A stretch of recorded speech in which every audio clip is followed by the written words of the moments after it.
சமீபத்தில் ஒரு பெரிய பெரிய பெரிய வாய்ப்பு நம்ம இழந்துட்டோம். கூகுள் சுந்தர் பிச்சை பக்கா தமிழ்நாடு KK நகர் அசோக் நகர் அவர் வீடு, இங்கே வளர்ந்த ஆள், மணவாணி ஸ்கூலில் படித்த ஆள், நிச்சயமாக தமிழ்நாட்டுக்கு ஒரு ஈர்ப்பு உள்ள ஆள். 15 பில்லியன் US அதாவது ஏறக்குறைய 140,000 கோடி, 1-2 இல்லை 140,000 கோடி, 1.5 லட்சம் கோடி. அதாவது நம்ம டெட்டு பார்த்தீங்கன்னா டெட்டு ரொம்ப குறைஞ்சிருக்கும்.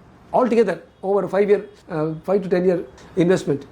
அப்படியே ஒட்டுமொத்தமாக ஒரு மனிதன் எடுத்துகிட்டு போய் விசாகப்பட்டினத்தை போட்டார்னா, ஏதோ தமிழ் பேசுகிற ஆள், தெலுங்கு தெரியாத ஒரு ஆள் அங்கே போய் போடுறாருன்னா நிச்சயமாக அங்கே அவங்களுடைய அணுகுமுறையோ, அதாவது எந்தவித தடை இல்லாமல் அவர் வரவேற்று அவங்கள எடுத்திருக்காங்க. இங்கே யார் பண்ணாங்க என்ன பண்ணாங்கன்னு எனக்கு தெரியாது, ஆனால் இங்கே வர வேண்டிய ஆள் அங்கே போனார்.